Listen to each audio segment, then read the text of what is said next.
Assalamualaikum warahmatullahi wabarakatuh. Alhamdulillah rabbil alamin. Nahmaduhu wa nasta'inuhu wa nastaghfiruh wa na'udzu billahi min shururi anfusina wa min sayyiati a'malina. May yahdihillahu fala mudilla lahu wa may yudlilhu fala hadiya lahu. Amma ba'du. Allahumma salli wa sallim wa barik ala sayyidina Muhammad. Alhamdulillah, Bapak Ibu jamaah, sahabat-sahabat yang dimuliakan Allah. Allah izinkan kita bertemu di Masjid Nurul Jadid, Balikpapan. Ya. Apa nama kelurahannya? Baru juga. Oh, pantas namanya. Kampung Baru Tengah. Namanya aneh sekali ya. Pantas nama Masjid Nurul Jadid. Jadid artinya baru. Sepertinya maulidnya baru juga nih. Ya. Bapak Ibu yang dimuliakan Allah, ke depan akan banyak tantangan kita. Ahlus sunnah yang masih bermaulid, ahlus sunnah yang masih berselawat, ahlus sunnah yang masih suka berkumpul, itu akan susah dicari. Syukur kita semati. Mohon maaf jika kawan-kawan kita agak galak-galak dikit ya, tugas mereka ya. Dulu ada seorang imam ahli hadis namanya Ibnu Hibban. Siapa namanya? Imam ahli hadis ini, imam sunnah. Akidah beliau mirip dengan akidah Imam Abul Hasan Asy'ariyah. Beliau ini dia buka kajian hadis, kata karena akidah beliau tidak sama dengan akidah orang yang ada di majelis tersebut, beliau diusir dari kampungnya, bukan hanya dari masjidnya. Apa akidah beliau? Dalam kitabnya Al-Majruhin, orang-orang yang dijarah ilmunya, yang tidak dianggap berkaliber kualitas hafalannya, itu muqaddimahnya beliau mengatakan Allah Maha Suci daripada arah ataupun had, batas. Jadi Allah tidak ada arah, tidak ada batas. Maka Muhammad Rafa namanya mengatakan, guruku Ammar, Yahya ibn Ammar, berbangga mengatakan kami usir si Ibnu Hibban karena dia akidahnya dianggap sesat. Dari kelompok yang mengusir Ibnu Hibban ini muncullah namanya Ibn Abdul Hamid. Dari dia muncul namanya Ibn Zaghuni. Nanti 2 abad setelah mereka muncullah namanya Ibnu Taimiyah. Apa akidah mereka? Belakangan dirumuskan oleh Ibnu Taimiyah, dan sampai sekarang akidah ini menjadi perseteruan di kalangan umat Islam yang disebut 3 tauhid. Al-usul as-salasah, 3 pokok tauhid. Sampai hari ini menjadi perdebatan di mana-mana, tidak hanya di Balikpapan, di Mekah, di Madinah. Di Mekah puncaknya dulu tahun 80-an. Di tahun 80-an, guru dari guru kita, Abu Ya Sayyid Muhammad Alawi Al-Maliki, difatwakan kafir. Siapa yang fatwakan kafir? Murid-murid bin Baz, namanya Ibnu Mani', Ibnu Jibrin, Utsaimin. Kata mereka Muhammad Alawi, mereka nggak bilang Sayyid, Muhammad Alawi taghut Makkah, berhala di Makkah. Padahal Sayyid Muhammad ini lebih mengerti baca kitab daripada yang memfatwakan. Suatu kali diundanglah beliau oleh kerajaan. Ulama-ulama Wahabiyah yang memfatwakan hadir. itu ulama-ulama menuntut kerajaan Saudi untuk menghukum, memenjarakan, bahkan kalau perlu mati terhadap Sayyid Muhammad Alawi Al-Maliki. Tapi berhasil atau tidak?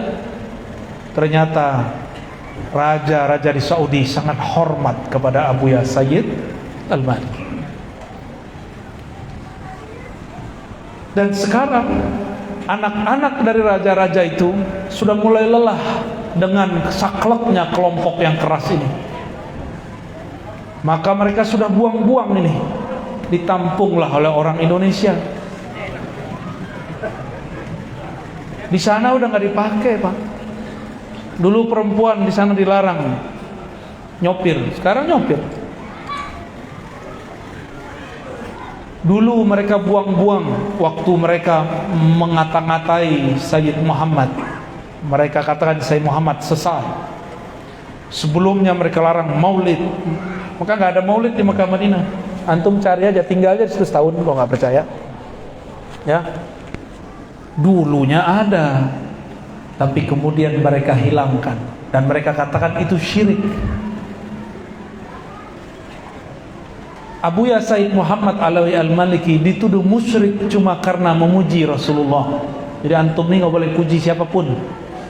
Tapi mereka kalau ketemu raja-raja puji. Sahibus sumu, sahibul ma'ali. Kalau diterjemahkan yang mulia, yang terhormat, yang tinggi. Giliran kita sebut Sayyiduna Muhammad bid'ah. Betul-betul tidak faham, tapi ketidakfahaman dijadikan akidah. Kembali kepada imam yang saya sebutkan pertama, Ibnu Hibban, itu ahli hadis. Jadi akidah ahli hadis itu apa? Ternyata ahli hadis itu bukanlah suatu manhaj akidah. Ingat-ingat, ahli hadis periwayat sunnah bukanlah satu manhaj akidah, bukan satu model akidah. Karena di kalangan ahli hadis banyak akidahnya. Ahli hadis itu tugasnya meriwayatkan hadis, bukan meriwayatkan akidah. Paham? Maka tidak ada namanya aqidatu ahli hadis. Yang ada aqaidu, bukan akidah. Akidah banyak. Tidak ada namanya manhaj aqidati ahli hadis. Yang ada manahij, ya, banyak manhaj. Karena ahli hadis ini juga beragam. Kita mundur, ada Imam Ahmad bin Hanbal. Imam Ahmad bin Hanbal dulu sama-sama ngaji dengan kawannya bernama Husain Al-Qarabisi. Siapa namanya? Husain Al-Qarabisi. Ini mereka kalau ngaji ke Imam Syafi'i sering khidmah dan nginap di rumah Imam Syafi'i untuk berkhidmah. Imam Husain, bahkan lebih sering Imam Husain ini tidur di rumah Imam Syafi'i daripada Imam Ahmad.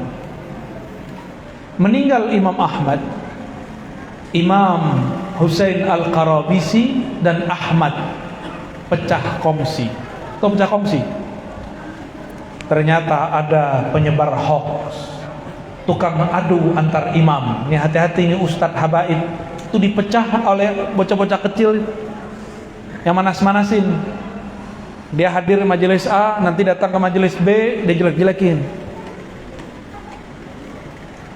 Terjadi hal itu di zaman Imam Husain dan Imam Ahmad, Husain Al-Qarabisi. Di masa Imam Ahmad, pemerintahnya bukan ahlu sunnah, tapi beraliran Muhammadiyah, bukan, beraliran Mu'tazilah. Mu'tazilahnya beragam, namanya Wasil bin Atta, ada Amr bin Ubaid, ada macam-macam. Khalifahnya bernama Al-Ma'mun. Dia suka berguru kepada orang-orang yang terlihat cerdas. Ternyata ada seorang yang terlihat cerdas berbicara, ya, namanya Bishr Al-Murisi. Bishr Al-Murisi akidahnya akidah Qadariyah Mu'tazilah. Dalam akidah Mu'tazilah mereka punya doktrin yang saklek tapi tidak menarik. Apa kata mereka? Al-Quran itu dicipta. Menarikkah bahas begitu? Hah? Nggak menarik kan? Al-Quran makhluk. Apa menariknya? Bagi kita nggak menarik. Tapi orang-orang Mu'tazilah ini membahas yang nggak menarik itu. Nggak penting banget ya. Apa kata mereka? Al-Quran itu kalam Allah, dicipta, makhluk. Siapa saja yang tidak mengatakan Al-Quran itu dicipta, makhluk, maka mesti ditolak riwayatnya, ditutup majelisnya, dipenjara, disiksa. Nggak penting kan? Malah kawan-kawan saya di kampus mau menghidupkan lagi akidah Mu'tazilah. Kata mereka keren, padahal dia nggak ngerti Mu'tazilah jeroannya apa. Sampailah kemudian kepada Ma'mun, khalifah zaman itu. Jadi khalifah ini belum tentu benar juga. Kekhalifahan Abbasiyah bukanlah kekhalifahan yang kita tunggu-tunggu. Bukan itu yang kita rindukan khilafahnya. Al-Ma'mun dengar bahwa ulama-ulama ahli hadis tidak satu suara. Maka ulama-ulama yang tidak sepakat dengan akidah pemerintah. Pemerintah akidahnya apa? Al-Quran makhluk. Maka dengan cara itu dia politisasi bab ini dan dia tangkap ulama cuma karena beda faham. Ya. Akhirnya Imam Ahmad ditangkap. Tapi Husain Al-Qarabisi tidak ditangkap. Kenapa? Karena pemahaman Husain tidak bisa dikalahkan oleh kelompok Mu'tazilah. Padahal akidahnya beda. Husain Al-Qarabisi mengatakan Al-Quran tidak makhluk, tapi dia bisa menjelaskan. Imam Ahmad diam aja, ditanya diam. Quran makhluk atau tidak? Diam.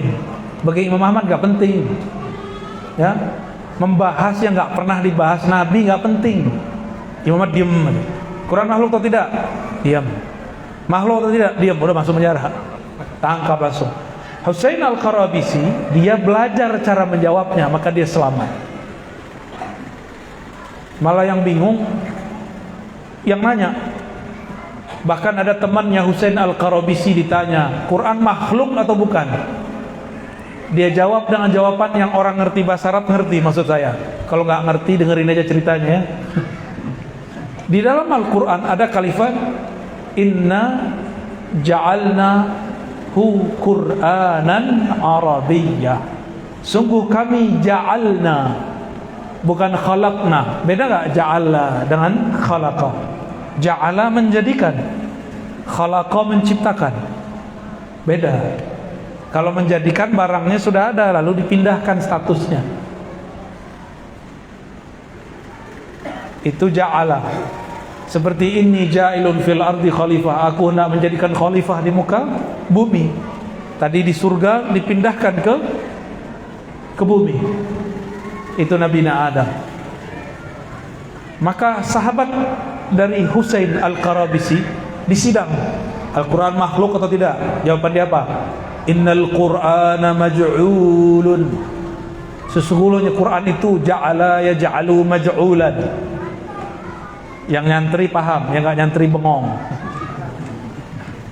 Si orang pemerintah bilang apa? Orang kerajaan bilang apa? Orang kekhilafan bilang apa? Makhluk atau bukan?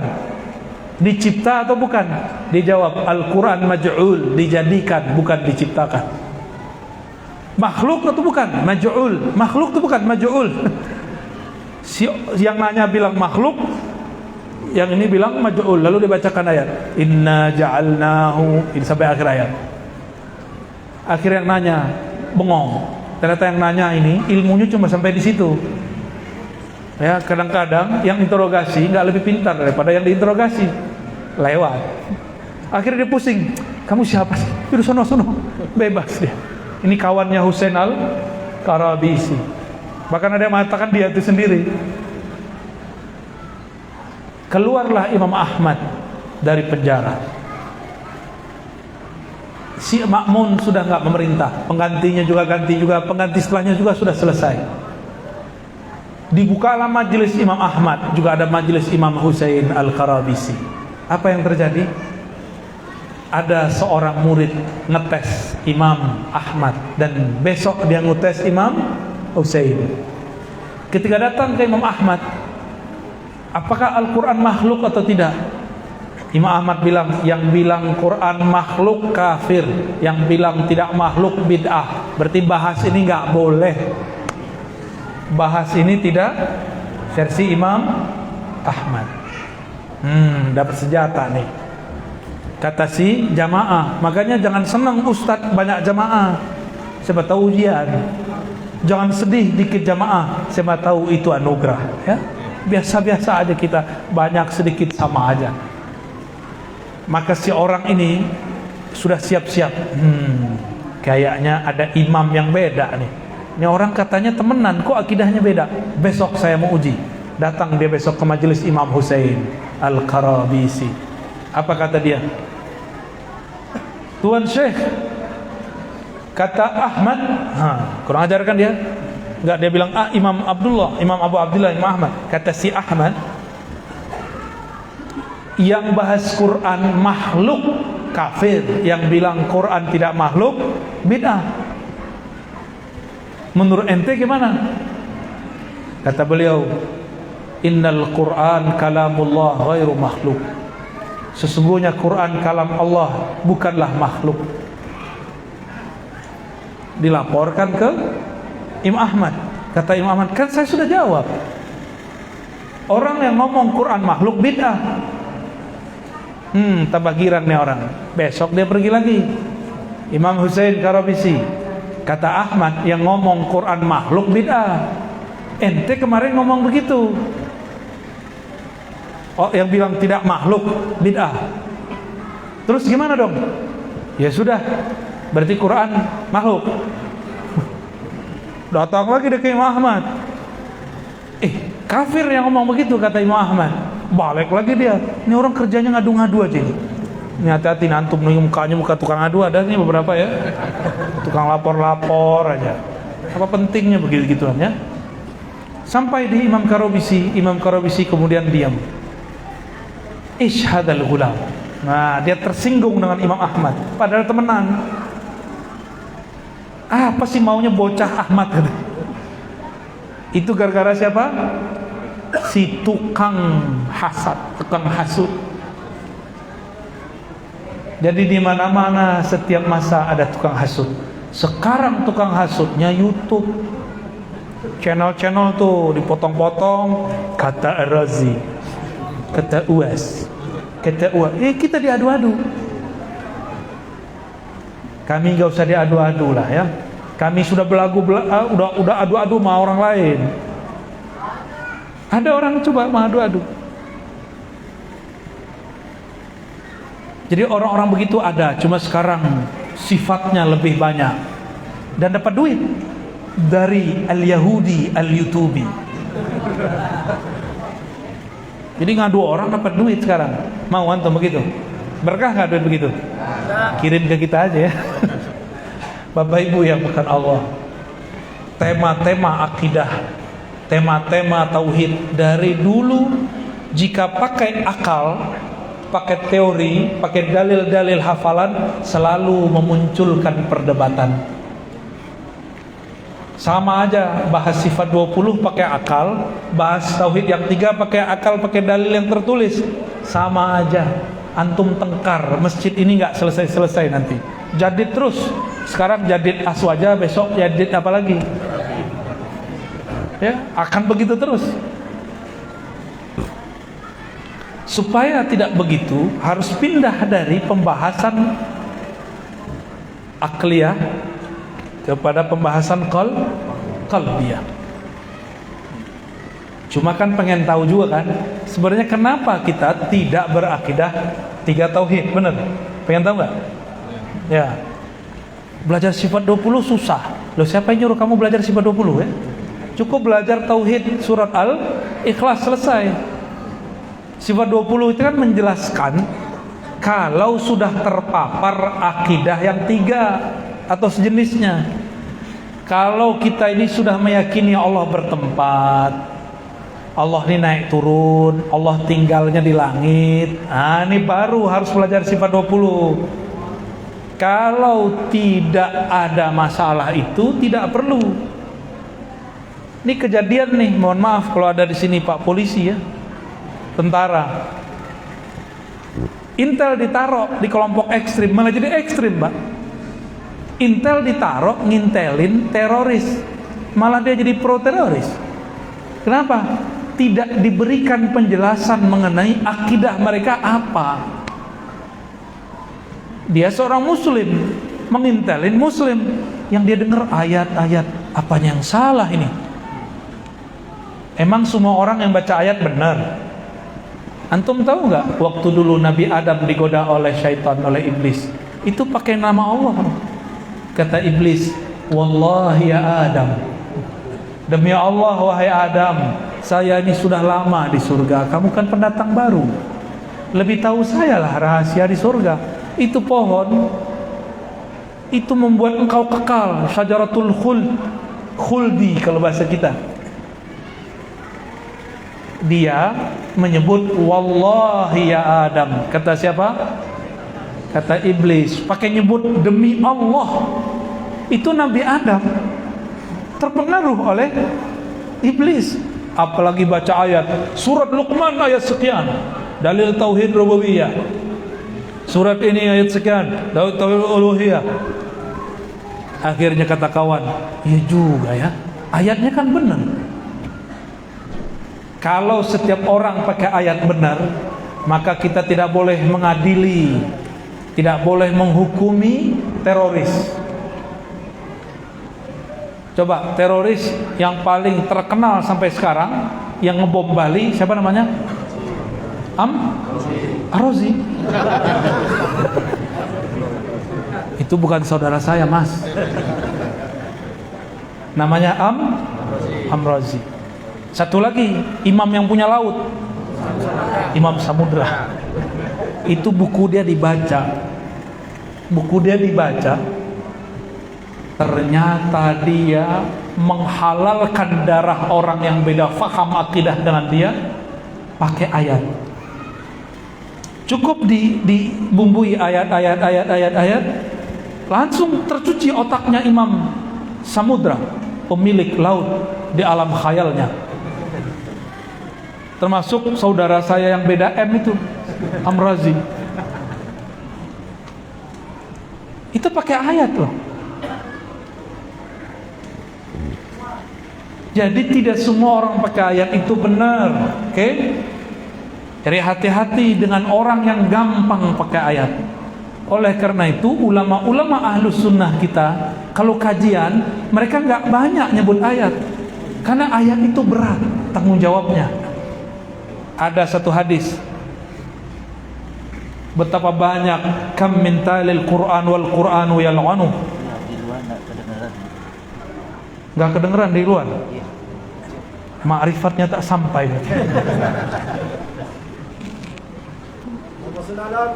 Allah. Gimana? Kedengeran nggak?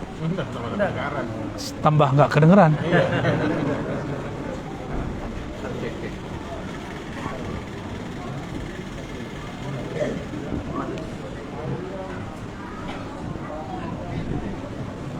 Kalau mau ngecek Pak, sebelum ngaji Pak ya. Ya, udah belum?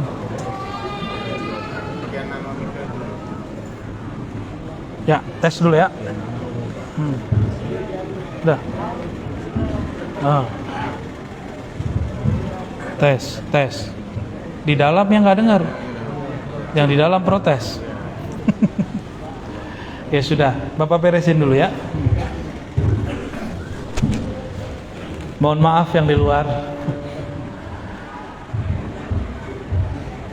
Kita tadi di mana? Oh, saudara saya itu. Emang dia saudara saya, Pak, saudara seiman. Cuma sayangnya imannya dijadikan untuk nyembelih orang, untuk ngebom orang. Kalau Nabi Muhammad itu kayak Am-Razi, kira-kira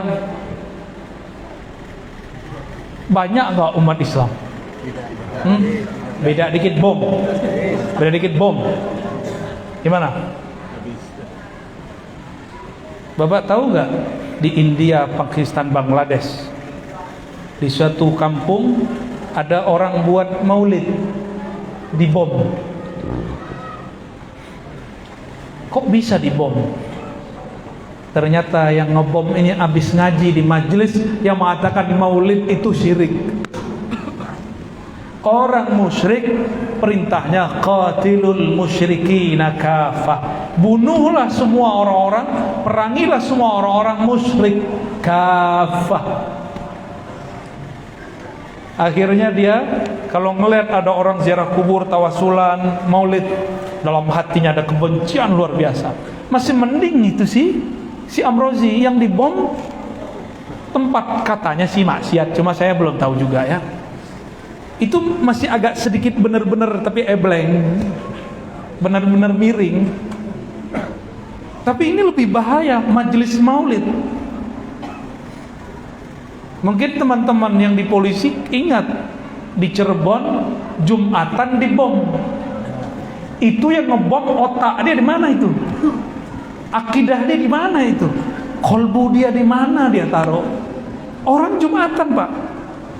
Tapi mereka sudah dicuci otaknya. Apa kata mereka, kata mentornya, kata ustadznya? Negara ini negara tauhid. Kata mereka apa? Negara ini tauhid. Apa arti tauhid? Negara yang menyembah selain Allah. Tauhidnya bernama Pancasila dan Undang-Undang Dasar. Tauhidnya bernama demokrasi. Saya mau tanya, Bapak ini nyembah demokrasi? Berarti mereka salah paham tuh. Bapak nyembah Pancasila nggak? Nyembah Undang-Undang Dasar nggak? Menjadikan itu tandingan Al-Quran nggak? Pernahkah ada orang membanding-bandingkan ayat yang ada di Undang-Undang Dasar dengan ayat di surah Al-Fatihah?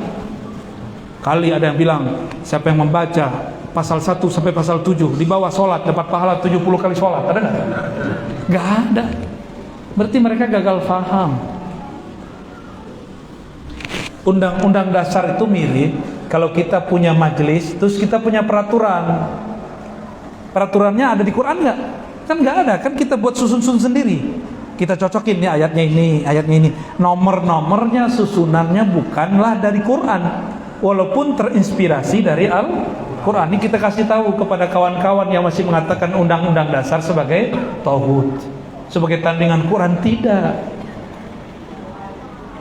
bukan, itu nggak benar. Di rumah di masjid ini ada peraturan nggak?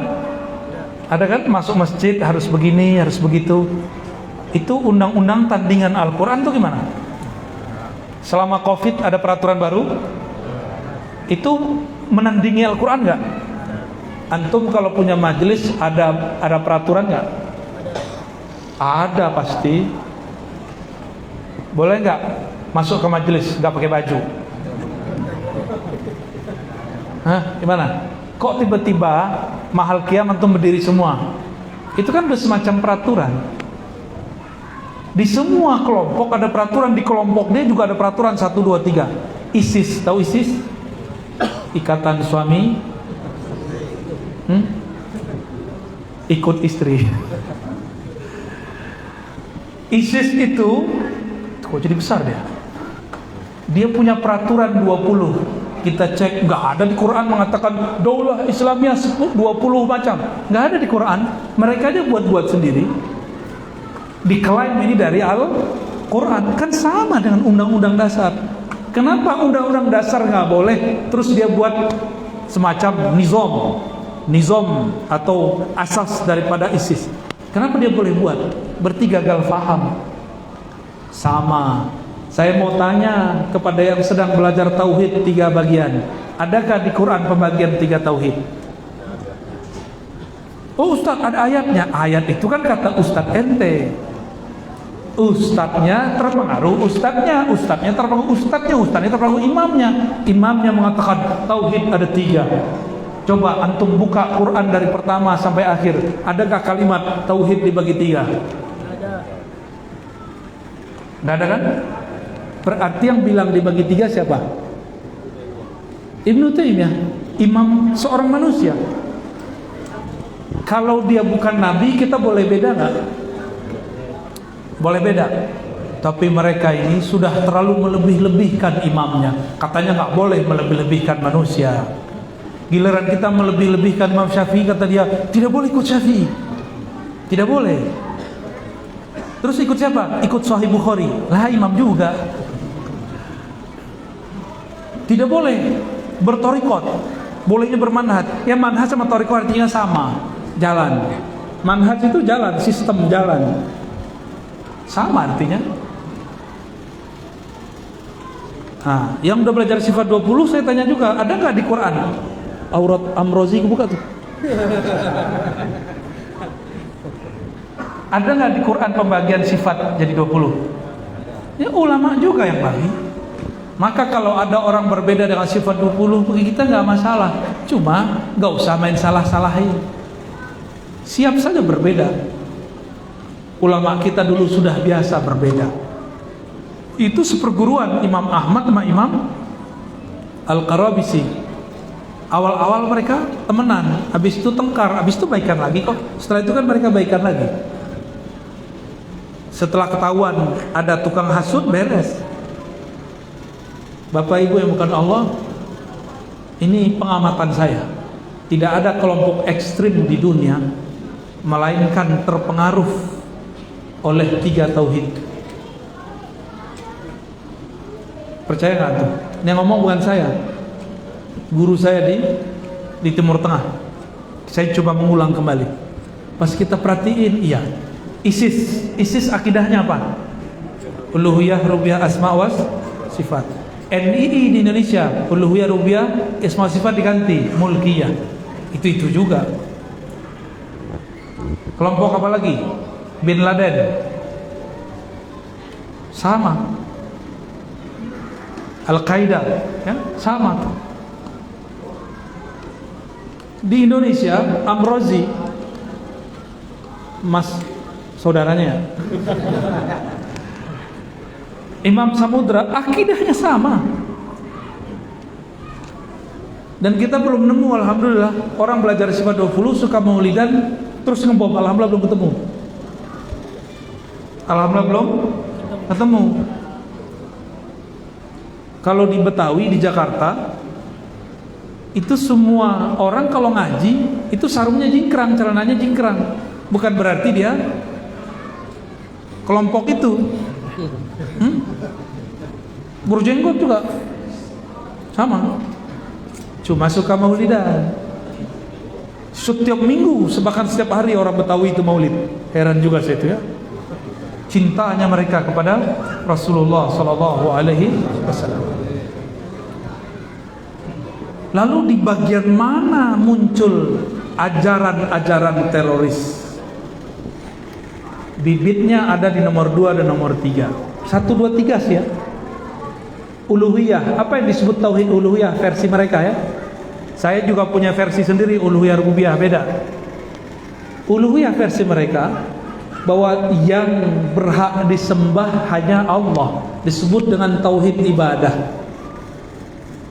Bagi kelompok ini yang betul-betul menyembah Allah cuma kelompok mereka. Asy'ariyah belum, Sufi tidak, apalagi yang Maulid. Halo, yang Maulid antum dianggap tidak menyembah Allah. Jadi antum yang Maulid itu kan tawassul kan? Rabbi apa? Faghfirli dzunubi ya Allah, katil habib ya Allah. Coba diterjemahkan.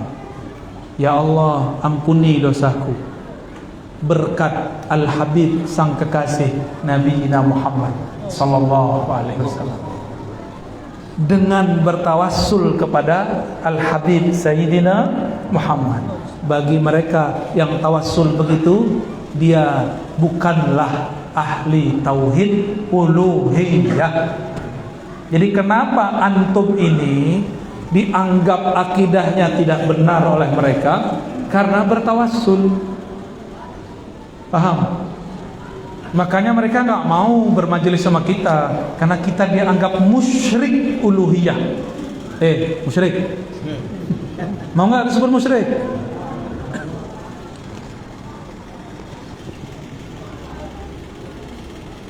Lalu ada tauhid kedua, tauhid rububiyah. Kata mereka, tauhid rububiyah itu tauhid orang mukmin dan munafik. dan musyrik dan semua makhluk tauhidnya rububiyah. Apa arti rububiyah? Tauhid bahwa Allah lah pencipta alam semesta. Kata mereka, antum ini percayakan Allah yang ciptakan alam semesta, tapi kok masih tawassul? Berarti baru tauhid rububiyah. Makanya mereka benci sekali dengan ulama-ulama waliullah, wali-wali sufi. Kemarin kita ziarah kepada Abuya Syekh Ahmad Sarwani, kawan dari Abah Guru Sekumpul, ya, Syekh Muhammad Zaini Abdul Ghani, ya, qadallahu sirrahum ajma'in. Itu mereka nggak suka karena guru-guru kita ini mengajarkan tawassul. Bagi mereka sufi, asy'ari, maulidan itu tidak bertauhid uluhiyah, baru bertauhid rububiyah. Makanya nggak mau mereka masuk ke majelis antum, nggak bakal mau. Coba aja lihat, kita buka majelis pasti keluar. Kalaupun dengarnya dari luar, kalau nggak lewat YouTube. Benci-benci tapi cinta. Nggak suka, unlike tapi dengerin. Gak apa-apa ya, kita nggak benci kok sama dia. Ini mulai bahaya. Pakai ayat. Wala in sa'altahum man khalaqas samawati wal ard la yaqulunna Allah. Qul alhamdulillah bal aktsaruhum la ya'lamun. Surat Luqman. Jika mereka ditanya siapa pencipta langit dan bumi, mereka mengatakan Allah. Kata Ibnu Taimiyah, inilah tauhid orang musyrik. Kalau ditanya siapa pencipta langit bumi, Allah. Tapi mereka tidak sembah Allah, kata Ibnu Taimiyah. Inilah tauhid para sufi. Mereka mengatakan Allah pencipta tapi tidak menyembah Allah. Inilah tauhid Asy'ari. Inilah tauhid Ba'lawi. Jadi kita ini dianggap belum mukmin tauhid uluhiyah. Baru mukmin separuh. Bahaya nggak ini? Tinggal masukin yang ketiga. Disinilah perdebatannya tambah panjang. Tauhid asma dan sifat. Nah ini kelompok murni salafi. Mereka masih membahas asma dan sifat. Mereka ini mengkaji akidah Asy'ariyah tidak lewat guru, tapi lewat kitab. Karena lewat kitab tidak bisa memahami kitab dengan baik. Lalu mereka menuduh akidah Asy'ariyah hanya percaya kepada 7 nama, 7 sifat. Ini ada yang pengajar pesantren ya? Ya pasti ada. Apakah antum meyakini sifat dan nama Allah cuma 7? Enggak ada. Itu yang mesti diketahui secara akli. Adapun secara nakli semuanya. Karena banyak ayat-ayat sifat itu mana yang paling inti disebut ummahatus sifat, sifat-sifat inti. Muncullah angka 20. Dari 20 ada sifat ma'ani namanya 7. Bukan berarti sifat Allah cuma 20, nama Allah cuma 7. Berarti dia enggak paham. Ibnu Taimiyah sendiri imam mereka enggak ngerti. Ibnu Taimiyah mengatakan kelompok Asy'ariyah hanya percaya 7 nama. Kan nggak nyambung. Berarti ketahuan. Imam Subki sadar. Apa kata beliau? Ibnu Taimiyah tidak ngaji dari guru-guru kami. Dia cuma baca buku lembaran-lembaran kitab. Kalau dulu orang otodidak baca teks. Kalau sekarang nonton YouTube atau googling. Masa? Tahu nggak antum? Saya pulang dari Cirebon,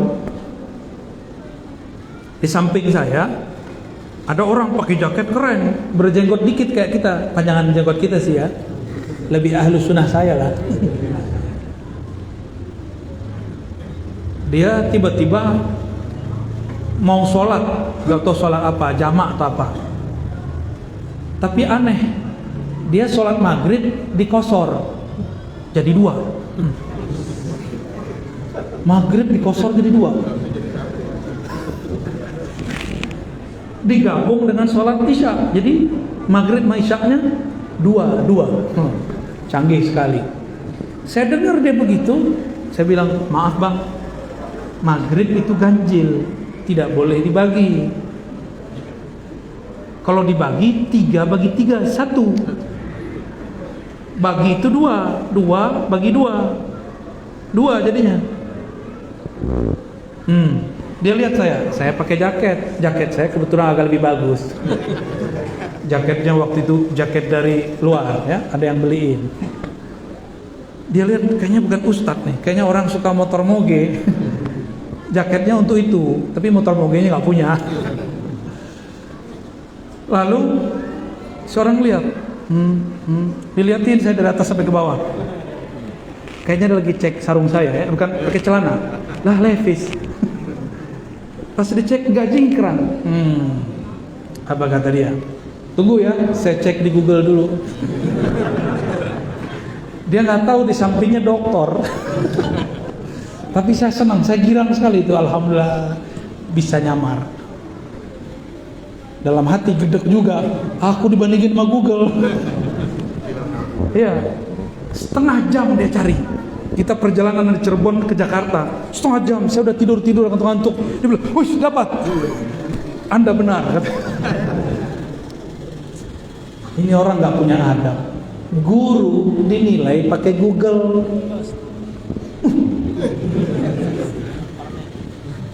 Yang benar aja, guru kok distandarkan pakai Google. Ente siapa? Ente Ibnu Google. Google yang buat tahu kan? Yahudi yang buat. Katanya anti Yahudi ya.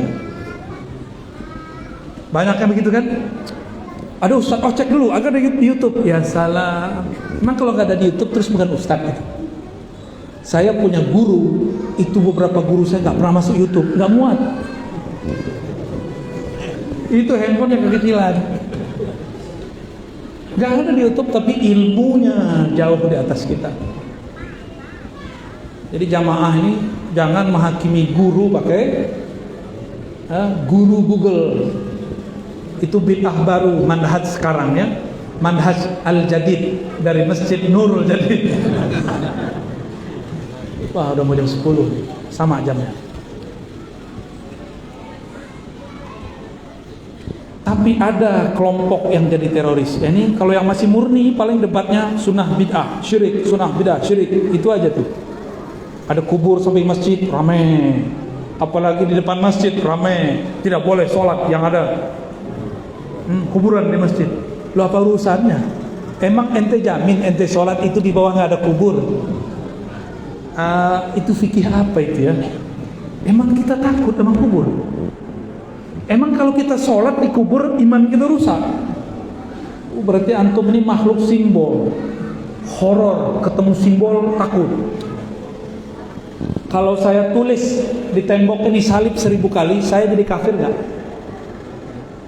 Orang yang lihat imannya berkurang nggak?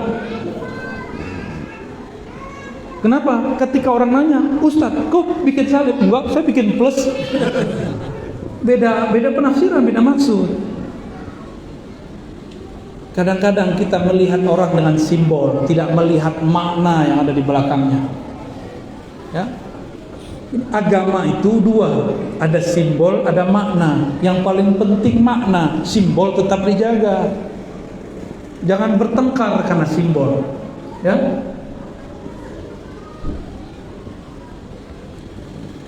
Ada kelompok yang dipengaruhi ajaran salafi, tapi mereka sudah bukan salafi lagi, disebut jihadi. Mereka lah yang jadi kelompok teroris di semua wilayah di dunia. Apa akidah mereka? Semoga negeri ini dijaga oleh Allah dari kelompok mereka. Amin ya rabbal alamin. Mereka mengatakan tauhid yang ketiga bukan asma dan sifat, mereka ganti. Tauhid ketiga, tauhid mulkiyah, tauhid kekuasaan. Bahwa kekuasaan yang mesti ada hanya kekuasaan Allah. Hukum yang ada hanya hukum Allah. Itulah cita-cita ISIS. Berhasil nggak? Gagal nggak? Di Afghanistan dulu gagal nggak?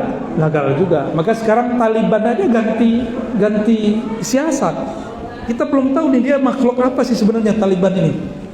Karena Taliban 20 tahun yang lalu akidahnya 3 itu.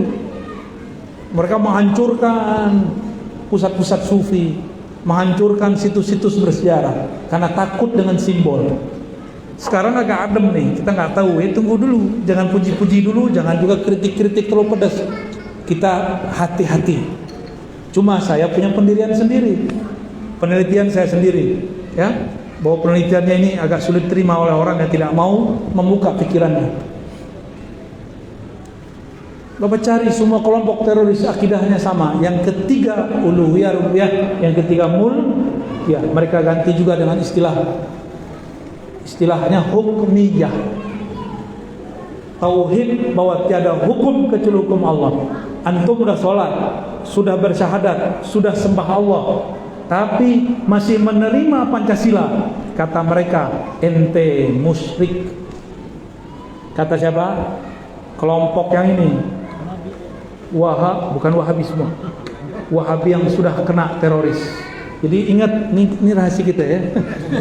Wahabi tidak semuanya teroris, tapi tukang teror dengan kata bid'ah di mana-mana. Betul. Udah pernah diteror belum, Mas? Jenggotnya kan nggak ada. Itu al-bid'ah itu. Jangan dekat-dekat saya, kena bully. Tapi bulinya bully cinta ya. Nah, ini ajaran mereka nih. Ajaran mereka ini. Inilah kelompok yang berbahaya. Tapi ingat, yang berakidah asma wa sifat ini, jika dibakar dikit pindah dia. Bakar dikit kelompok ini, pindah dia ke sini. Ada caranya, kayak brainwash namanya, cuci otak, pakai doktrin. Cara dia gini, akhi, ini negeri katanya Islam, tapi hukumnya Pancasila. Coba lihat, ulama sudah banyak ditangkap, habib sudah banyak masuk penjara. Ini tidak ada jalannya kecuali hanya jihad. Karena mereka berhukum dengan hukum tauhid, maka semuanya terjadi kriminalisasi. Mari kita terapkan tauhid yang ketiga. Tauhid beres itu dah. Jadi kelompok yang ini nih, yang bertauhid asma wa sifat ini kalau ketemu guru bukan aliran Wahabi Saudi, tapi Wahabinya Sururi, selesai sudah. Jadi kalau Wahabinya Wahabi Saudi, mereka nyebutnya Salafi ilmi, itu masih aman Bapak ya. Paling telinganya ditebel-tebelin dikit, dibilang bid'ah ya. Matanya jangan emosi kalau ngeliat statusnya, santai aja ya. Masih aman, masih aman. Kenapa?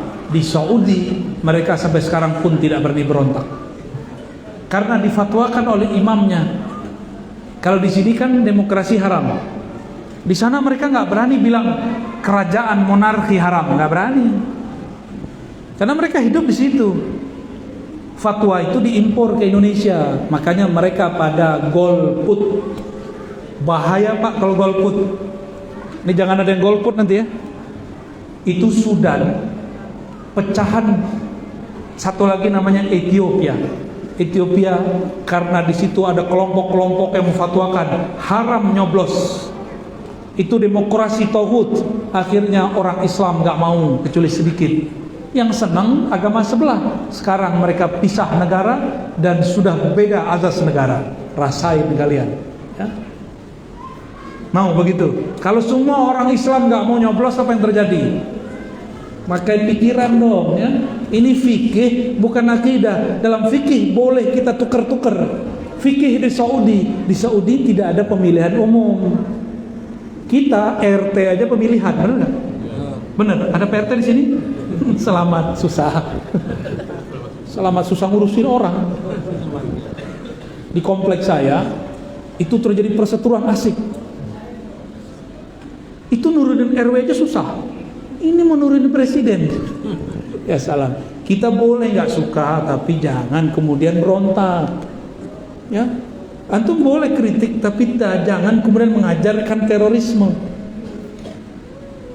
Ajaran Ahlus Sunnah wal Jamaah di mana-mana mengajarkan tidak boleh memberontak, membantu pemberontak. Maka hati-hati jika ada donasi-donasi. Ayo bantu Surya, hati-hati, ntar kirim duitnya kemana? Orang Indonesia ini kan baik-baik, duitnya banyak. Beneran duitnya banyak? Orang Balikpapan duitnya banyak sih. Ada Pertaminanya yang duit banyak. Tetangganya melarat. Tetangganya batu bara ya? Wah, ini sakunya berat itu, Pak. Bapak Ibu yang melakukan Allah, ke depan kajian begini, ini bukan berarti meredam. Mungkin yang redam antum, mereka tidak. Maka kita perkuat barisan kita. Kenapa saya bahas begini? Supaya antum kemudian tidak linglung. Bedanya akidah kita dan mereka apa? Ini bedanya. Ya. Jadi jangan ragu lagi. Ya. Dan terakhir saya mau sampaikan, di masa Rasulullah tidak ada tuh bagi-bagi tauhid, uluhiyah, rububiyah, asma sifat. Juga nggak ada pembagian sifat 20, nggak ada. Dulu cukup katakan la ilaha illallah Muhammadur Rasulullah. Cukup katakan qul huwallahu ahad Allahus samad lam yalid wa lam yulad wa lam yakul lahu kufuwan ahad. Lalu bersyahadat ke Nabi Muhammad, meninggal, selesai. Lalu kenapa muncul teori tauhid sifat 20? Karena Al-Quran dibaca oleh yang bukan ahlinya, maka perlu disebutkan kaidah-kaidah. Jika belajar hukum Islam, kaidahnya ada di fikih. Fikih kita mazhab Imam Syafi'i. Dalam ilmu akidah itu juga dirumuskan. Imam Syafi'i tidak sempat merumuskan, tapi beliau sempat mengalamkan sesuatu yang kalamnya diriwayatkan juga oleh imam-imam kita ahli akidah. Maka kalau ingin akidah, kita ikut imam yang sudah merumuskan kaidah-kaidah itu supaya tidak terkeliru. Dalam bab tasawuf, supaya tidak terjebak kebatinan juga sama. Sudah ada rumus-rumusannya biar enggak menjadi kebatinan. Jadi apa pentingnya berguru bermazhab? Supaya kita tidak terjebak. Inilah makna hadis Nabi. Apa kata beliau sallallahu alaihi wasallam? Sataftariqu ummati ala 73 firqah. Umatku akan terpecah menjadi 73 golongan. Kulluhum finnar. Semuanya masuk neraka illa firqatan wahidah, kecuali satu. Ditanya oleh sahabat, wahai Rasulullah, man hiya ya Rasulullah? Siapa kelompok itu? Dijawab oleh baginda Rasul sallallahu alaihi wasallam, ma ana alaih. Kelompok pertama yang akulah ikutannya, akulah yang menjadi imamnya. Wa ashabi, kalau tidak bertemu aku, dia ketemu sahabat aku. Ashab lebih dari satu. Sahabat Nabi 104.000 yang jadi mufti hampir 100 orang, yang mujtahid ada 50-an atau 20-an orang. Dari mereka turunlah 4 mazhab, 3 imam akidah, imam ahli hadis, imam tasawuf. Dari mereka tuh sanad-sanadnya. Kenapa Nabi tidak cukup mengatakan ma'ana alaih, kelompok yang ikut aku? Karena kalau sudah meninggal, sang aku meninggal, masih ada ashabi, sahabat-sahabatku. Ini disebut dengan sanad, disebut dengan silsilah. Orang Indonesia, orang Malaysia, orang Singapura, Brunei dulu sanadnya sama, Patani sama. Dulu semua bersanad ke ulama Makkah. Tapi Makkah sudah berubah. Ya. Ilmunya pindah ke negeri kita. Alhamdulillah. Jadi Bapak kalau lihat sekarang di pulau-pulau Jawa, bahkan di beberapa pesantren di sini, dulu orang baca Alfiyah di sana, sekarang yang hafal orang kita. Dulu orang maulid di sana, sekarang maulid di sini. Jadi tidak usah khawatir, walaupun kita dilarang pergi umroh, dilarang ziarah ke Nabi, insya Allah setiap malam kita ziarah dengan qalbu, menziarahi Nabi dalam maulid mana. Ya? Semoga kita tambah kuat akidahnya, tambah mantap, tambah tenang. Kuatkan akidah dengan hujjah, kuatkan fikih dengan dalil, kuatkan tasawuf dengan rasa. Wassallallahu ala sayyidina Muhammad. Alhamdulillah rabbil alamin. Cukup? Ada pertanyaan? Apa nih, surat cinta? Dari Om Juma namanya. Waduh, saya nggak bisa baca tulisannya. Tafadhol. Pertanyaan dari Bapak Juma.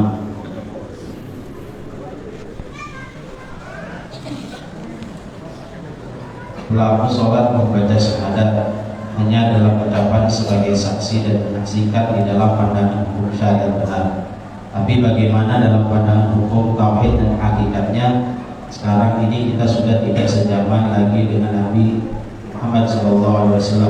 Rasulullah hanya sekadar ucapan syahadat, tahu artinya saja, tidak tahu maknanya. Sempurnakan perbuatan ibadah sholat sebagai saksi dan menyaksikan itu. Bagaimana pandangan Al-Quran dan hadis? Pertanyaannya, apakah sebenar-benarnya syahadat itu? Apakah isi syahadat dan tujuannya? Apa kesempurnaan daripada syahadat itu? Terima kasih, saya ucapkan jawabannya guru. Semoga diberi kesehatan yang baik dan sempurna. Amin. Hormat saya, Juma Khairul. Sesuai dengan namanya, Juma, ngumpul-ngumpulin. Pertanyaannya banyak amat ya. Tapi intinya syahadat. Syahadat itu beda alatnya, beda syahadatnya. Beda sumbernya, beda syahadatnya. Syahadat mata memandang, syahadat telinga mendengar, syahadat lisan berikrar, syahadat kolbu bertasdik, percaya.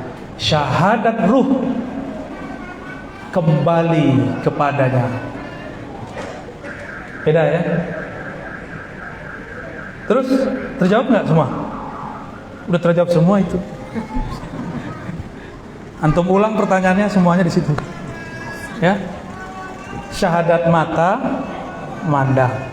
Rasulullah secara fisik sudah wafat.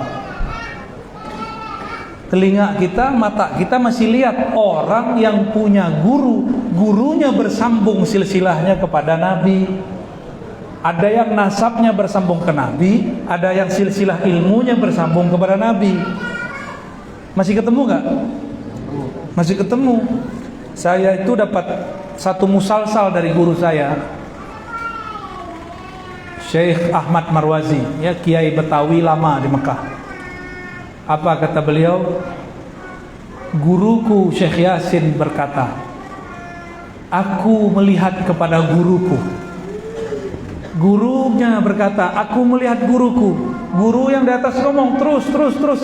Lalu sampai kepada sahabat. Sahabat Nabi mengatakan, aku memandang kepada Nabi Sallallahu Alaihi Wasallam. Dan itu diijazahkan, namanya musalsal. Gak cukup pakai ijazah lisan, harus kemudian dibacakan.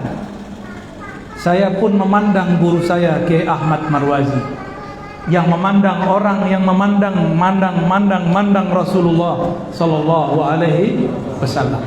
Maka ini pun namanya syahadat bersanad. Karena masih pakai mata, pakai telinga. Kalau kolbu syahadatnya berikrar, akal syahadatnya mengisbat, menerima. Sama dengan kolbu, cuma beda dimensi. Sabar, kalau ruh nanti, semoga kalau ilmu ma'rifatullahnya sudah turun, ruhnya juga bersyahadat, berpulang kepada Allah. Inna lillahi wa inna ilaihi raji'un. Jadi inna lillahi itu syahadatnya ruh, pulang kepada Allah. Jadi syahadat itu banyak. Syahadat pulang innalillah. Di perut ibu kita juga syahadat. Di alam ruh kita syahadat. Sebelum itu masih nur juga ada syahadatnya. Ada syahadat semua. Syahadat itu persaksian, beda masa, beda syahadat, beda arah, beda syahadat. Ya, syahadat di zaman Nabi Musa, asyhadu an la ilaha illallah wa anna Isa ruhullah wa kalimatullah. Ya. Barangkali begitu ya. Bang Juma. Pak Juma. Juma itu artinya ngumpul-ngumpulin. Ngumpul-ngumpulin pertanyaan ya. Wallahu a'lam bis-shawab. Satu. Baca. Ada lagi satu pertanyaan, cukup satu. Ayo, Bapak yang pakai kacamata. Langsung aja.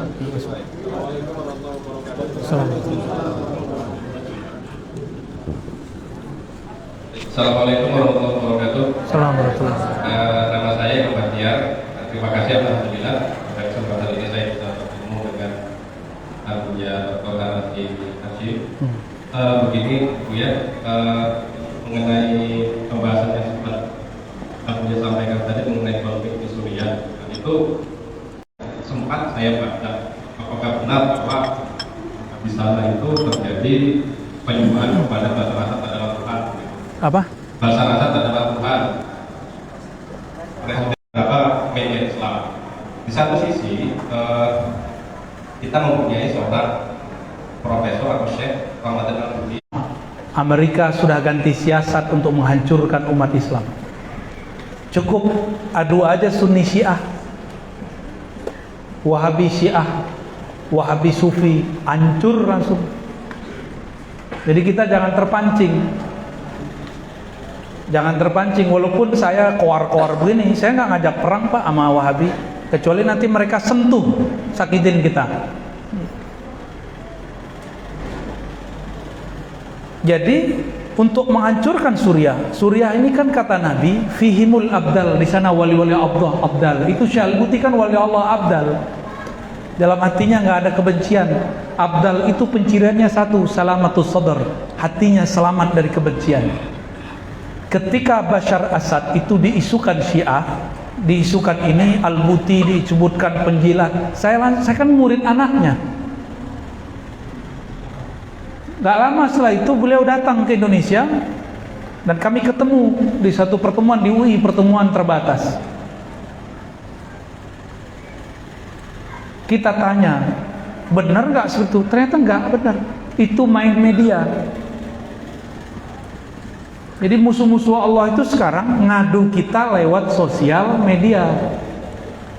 Gak ada itu orang-orang di Suriah itu mengatakan Assad itu Tuhan, itu gak ada.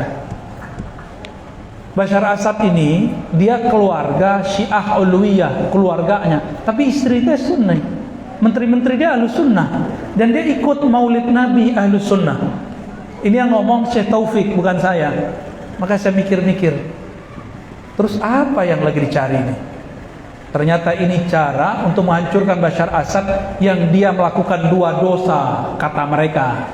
Dosa pertamanya, dia sering kirim senjata ke pejuang Palestina, sering kirim makanan ke masyarakat rakyat di Palestina. Itu dosa pertamanya Pak.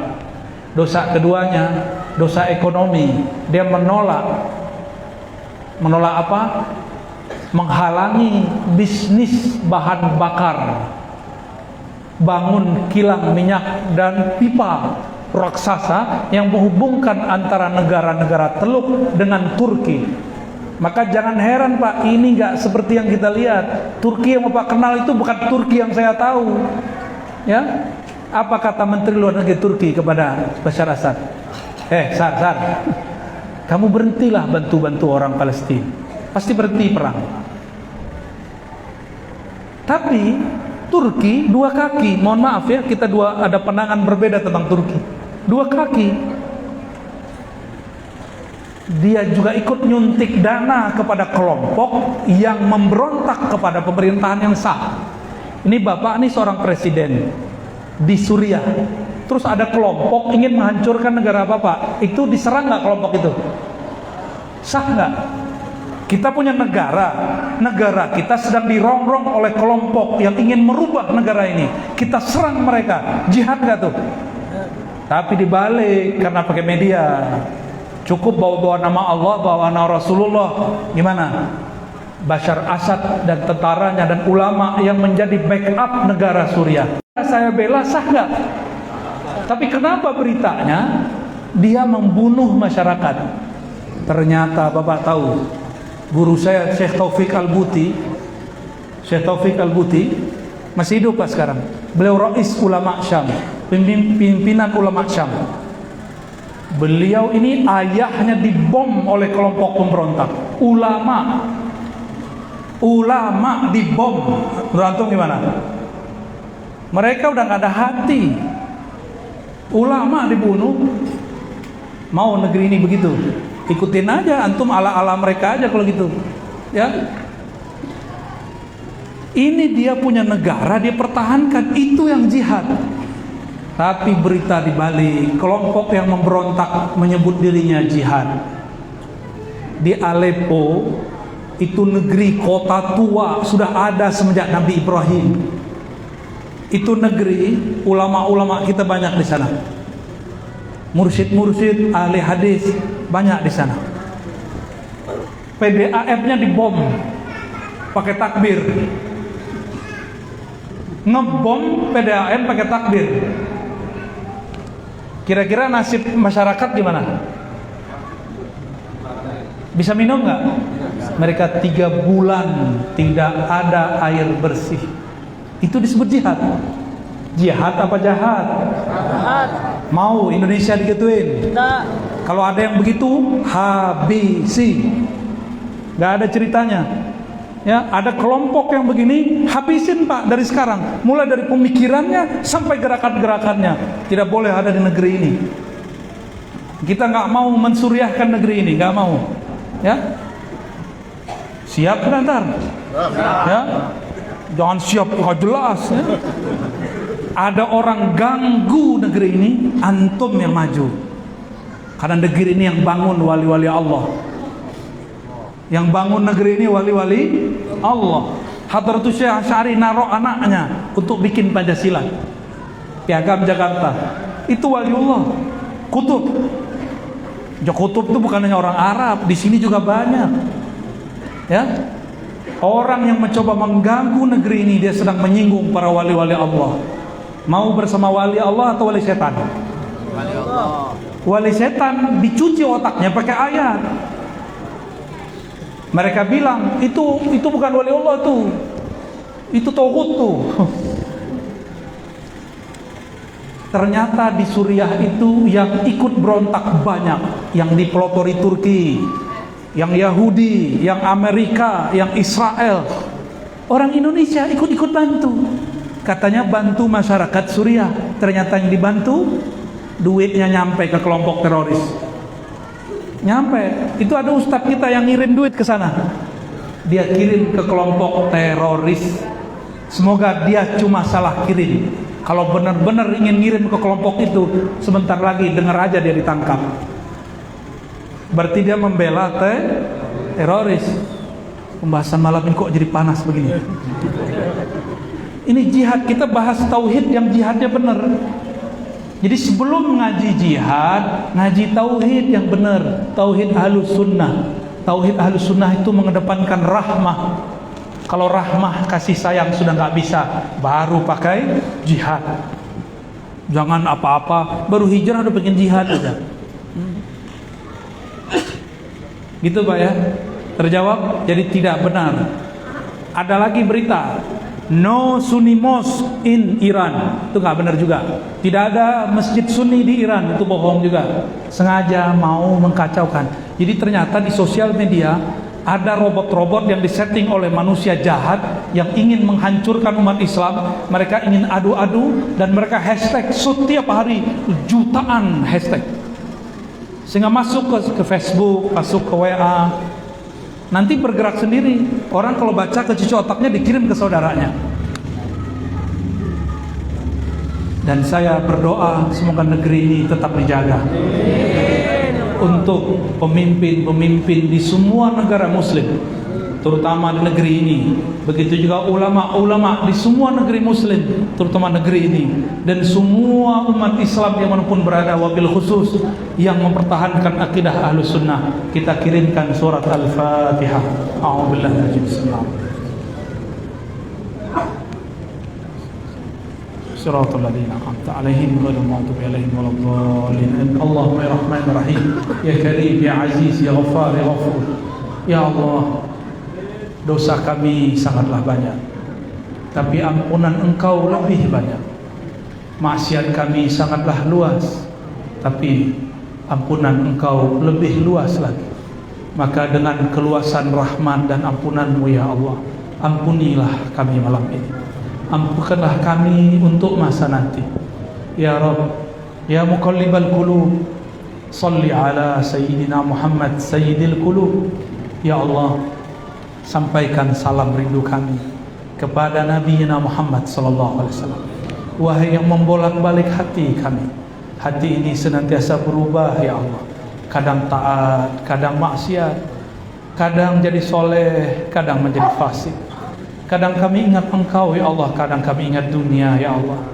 Ya Allah, bagimu dunia ini ringan, namamu pun ringan, tapi bagi kami berat. Izinkan ya Allah, jadikan nama Engkau ya Allah bertahta dalam kalbu kami. Izinkan lisan kami menyebut nama Engkau ya Allah. Jadikan jiwa kami bergetar menyebut nama Engkau ya Allah. Allahumma ya Allah, ya Rahman, ya Rahim, ya Hafiz. Ya Allah yang maha menjaga, jagalah negeri ini, jagalah negeri-negeri umat Islam, jagalah orang-orang yang memperjuangkan akidah Ahlus Sunnah wal Jamaah, jagalah para habaib kami, jagalah para ulama-ulama kami, jagalah para umara-umara kami. Ya Allah, jika umara kami, pemimpin kami salah, bimbinglah mereka. Jika di kolbunya ada pengkhianatan, berikan sifat amanah. Jika di dalam kolbunya ada kezaliman, maka ilhamkanlah ya Allah keadilan. Ya Allah, jika di kolbu mereka ada kebencian, maka masukkanlah sifat-sifat rahmah kasih sayang. Ya Allah, semuanya mudah bagimu ya Rabb. Fayassir lana umurana, fayassir lana kulla syai'. Allahumma rabbana atina fid dunya hasanah wa fil akhirati hasanah wa qina adzabannar wasturna wasturil muslimin bisitrikal jamil walhamdulillahi rabbil alamin. Mohon maaf, tidak usah salam-salaman, cukup dengan hati. Semoga Allah menerima kita di sisinya. Assalamualaikum warahmatullahi wabarakatuh.